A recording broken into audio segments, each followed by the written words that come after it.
Hey Wargamers, today we have another Tau Army List review for you. Now, if you haven't seen one of these videos before, basically I take a list from one of my patrons over on Patreon and I review it.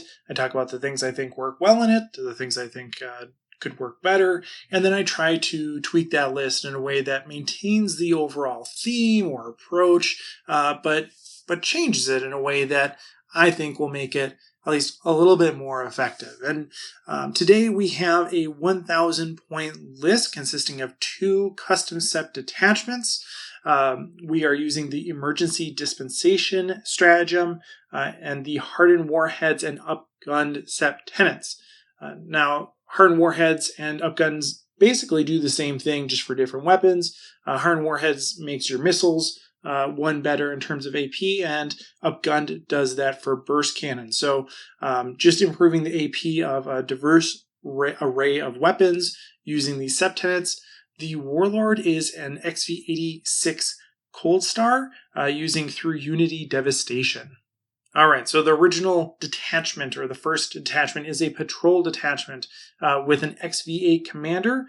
That commander has 3 missile pods, the Supernova launcher, which is the relic airburst fragmentation projector, and then he also has iridium armor and 2 marker drones. Now, 2 marker drones, great way to take marker drones. Of course, we want to be taking drones as attached units, not as tactical drone units, because they are cheaper that way. So great choice here. The 3 missile pods clearly leaning into the hardened warhead Sept tenant.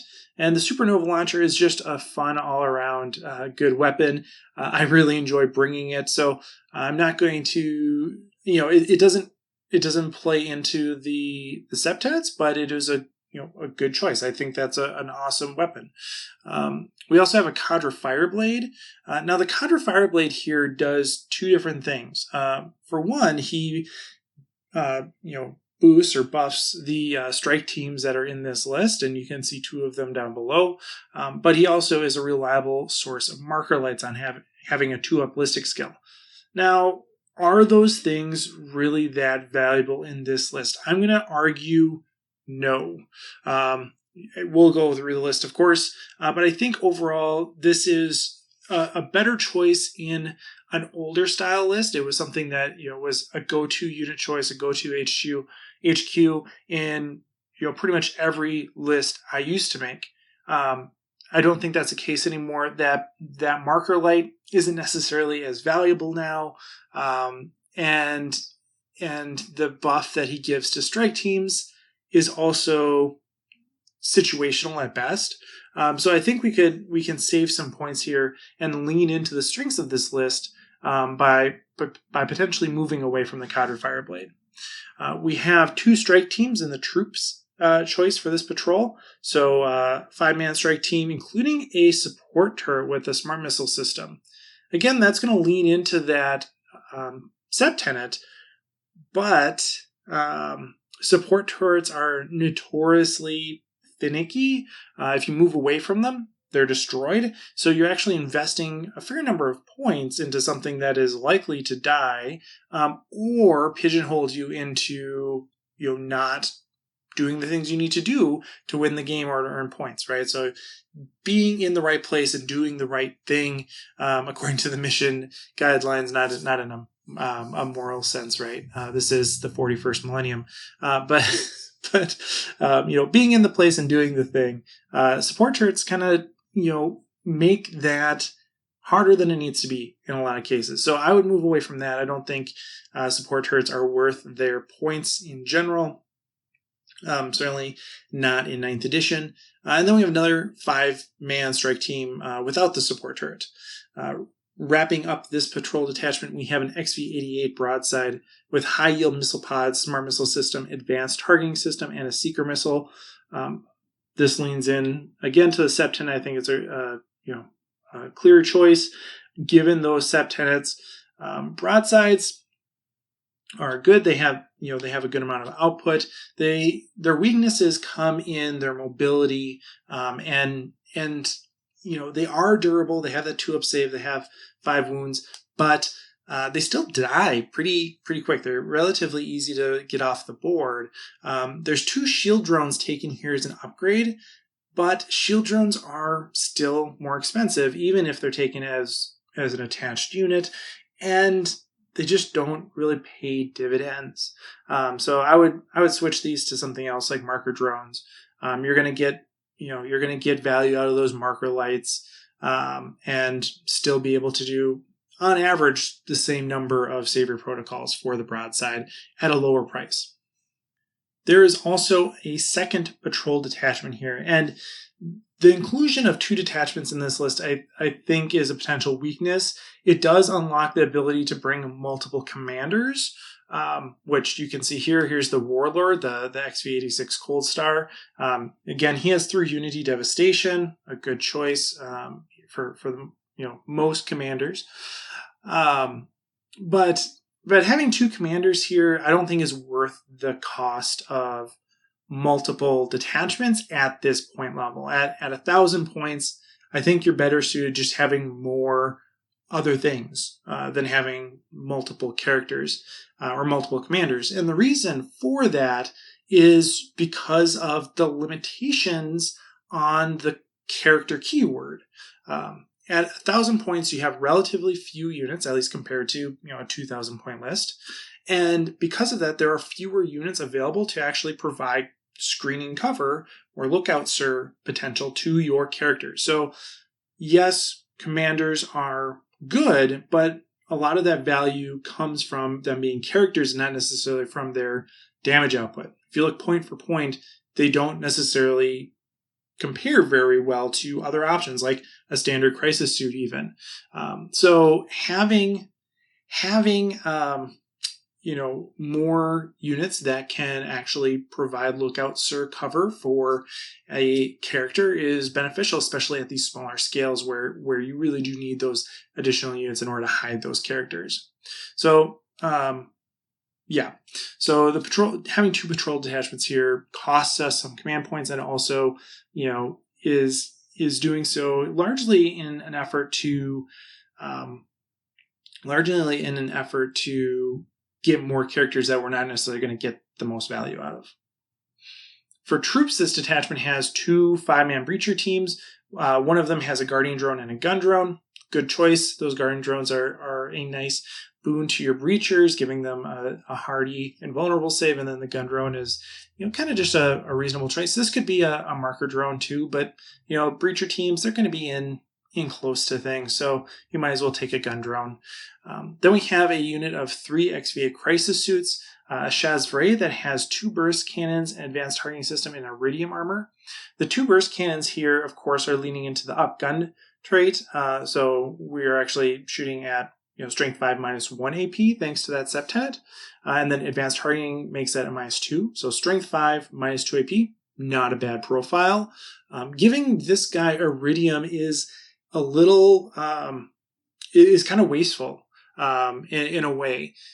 Of course, the instinct is you want to protect your Chazvray, you want to protect your leader, but there's a way to do that without actually having him take the hits. So your Chazvray, if he has iridium armor, anytime a wound comes in, you're going to want to be against him. So you can use that iridium armor. But then he's going to be the first one to die. And so you're going to lose that leadership bonus right off the bat. So having the iridium is actually more advantageous on another guy. He can be your meat shield for your Chazvray, and you can protect him at an arm's distance that way. So I'd move the iridium off of the Chazvray, put it on a Chazwi. The 2 burst cannons and advanced targeting system, again, strength 5 minus 2 AP, not bad. The minus 2 AP might be, maybe we see some diminishing returns going from -1 to -2 here. But either way, this is, a solid loadout. We have 5 gun drones. Yeah. This is going to be a DACA unit. They're going to have a high volume output for strength 5 shots. Might as well give them gun drones. And then we have a Piranha with a seeker missile. The Piranha, the Piranha here does a couple things. One, it's a vehicle, so it can look out sir for your characters. Again, something I just mentioned as a potential weakness of this list. The Piranha does address that. It also has drones, which can save your protocol. That's good. It's also fast, so it can keep up with a cold star to some extent. So it can screen for your cold star. And it has a seeker missile, which benefits from the hardened warhead Sept tenant, but it's only one seeker missile. That's not really going to make a difference one way or another. I mean, it can, but on average, it's unlikely to. So a choice that clearly addresses some of the strengths and weaknesses of the list otherwise. But I think in terms of points investment, there are ways that we can do those things without taking a piranha. I think there's ways that we can do this that maybe lean into some of the choices a little bit more, or otherwise give us a little bit more flexibility. Because the piranha kind of locks in these points for this one particular thing, right? You have your piranha that has to go with a cold star in order to protect it. But I think there's a way we can use these points to get the same benefit with a little bit more output, perhaps. All right, so here is the revised list. It totals 998 points, coming in just under the wire of 1,000. I've consolidated down to one detachment. Again, that's because I don't think it's worth us paying the command points to have multiple commanders at this small of scale. We're still using emergency dispensation, but in a slightly different way. You'll see what I mean in a minute. Of course, we're still sticking with the themes of hardened warheads and outgun. Those are, core things of this list. Clearly, a choice on the author's part about how they want to play the game. So we're sticking with that. The Cold Star is still our warlord. He still has 3 unity devastation. All right, so the one and only detachment for this revised list, again, starts off with that cold start, but now I give him 3 fusion blasters and a shield generator. The shield generator is there to give him a little bit more durability. The fusion blasters are there in order to give him a little bit more punch. One of the things the original list was lacking was this high strength, high AP output. So we didn't have any fusion in the list. Right, and so having this cold star with 3 fusion blasters gives us a little bit more options. We don't have to rely solely on missiles, particularly from the broadside. We don't have to rely on those, and we have it on a more mobile chassis that is in some ways easier to protect. So I think the cold star is a reasonable pivot here. 3 unity devastation is a good choice because he's going to be hanging out with some friends for a while, and he can point at things and say, "Hey, I think that thing should hurt a little bit more," and so he's gonna help you out that way. We kept the Cadre Fireblade as a stylistic choice. We don't need to do that. We could drop him and take some additional breachers or something like that. Take more drones as upgrades. There's a lot of ways that we could use those points, but because we maintain the strike teams here, and it is nice just to have that 2-up marker light, we've kept him in the list. Now we have the same number of fire warriors in the list. We have 2 breacher teams and 2 strike teams, but now both breacher teams have a guardian drone and gun drone. We no longer have that turret. I think the points are better spent on taking more drones like this. And then the second half of this detachment is where things get a little funky. But I think they're funky in a really cool way. So I'm excited about this. I would like to play with this, certainly. And maybe that's skewing my advice here because I think this would be really fun to play with. But still, here goes. So instead of just having 1 crisis unit, we now have 2. And we invest in some prototype systems for both of them. Or each of them. So the first crisis unit is using reactive countermeasures. And the reason for this is because this is going to be a shorter range unit. I think it's going to benefit more from having the AP mitigation of reactive countermeasures. So we have a Chazray with 2 burst cannons and an airburst fragmentation protector, a Chazui with 2 burst cannons and an AFP, another Chazui with 2 burst cannons and an AFP, and then also Iridium armor. And so this unit is going to benefit from the mitigation of -1, -2 AP shots coming in, still having that that respectable strength 5 -1 AP, because we've dropped the advanced targeting system in order to take these airburst fragmentation projectors. And then we have 3 gun drones and 2 marker drones, because I think having some marker drones sprinkled into the unit isn't a bad idea. But these could just as easily be gun drones if that's preferable. Again, the largest value here is in the Sierra protocols, and both gun drones and marker drones are equally good at that. So you could go either way, but I like having the diversity here. The options are nice. Then the second unit of crisis suits is taking cross-link stabilizers. So this is going to boost their damage output a little bit, and isn't as this unit isn't going to necessarily be as intensely targeted because it's going to be further back, because this unit has missile pods. Again, staying with the theme of hardened warheads, more missile pods is good. So we have the Chasvray with 2 missile pods and advanced targeting system. This is, again, going to address some of the issues with the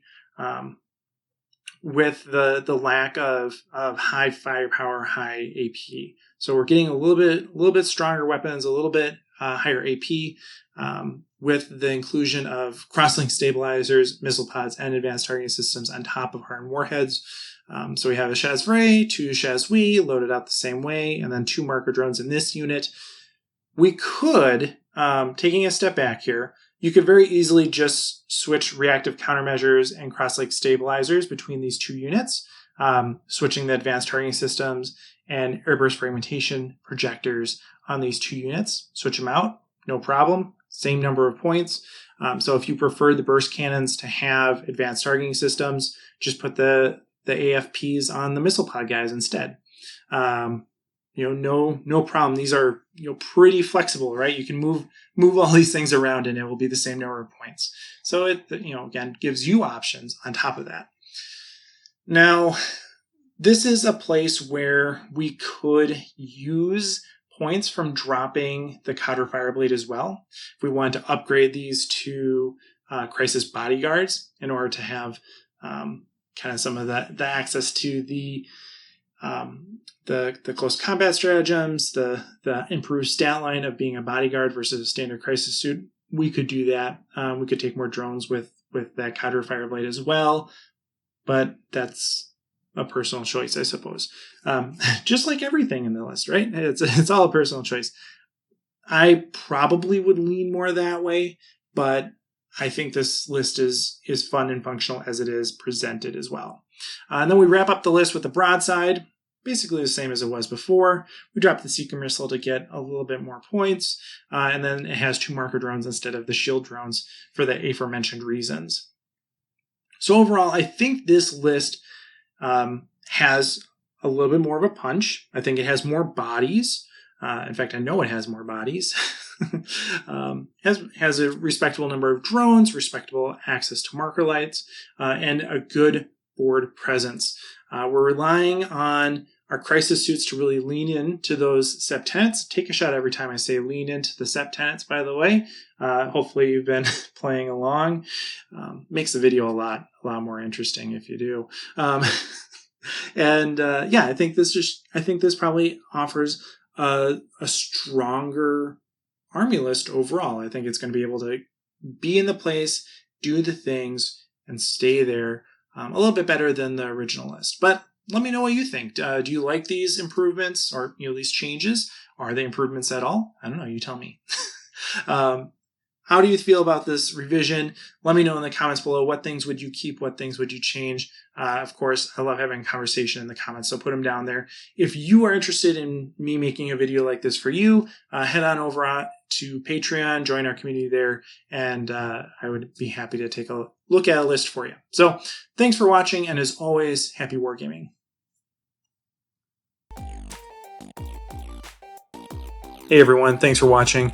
This channel is made possible by my wonderful supporters over on Patreon. If you enjoyed this video, consider joining our community over there as well. Special thanks to A Little Pink Monster, Poot, Benny B. Jones, Durza, Everett Keller, Robbie Goodwin, Jose Gomez, Ruger, Drew Pratley, Michael Byrne, Zealous Brimstone, Scott Heater, Stephen Cowan, Jared Egler, Chris Kessler, Tao Oswell, and Shifty.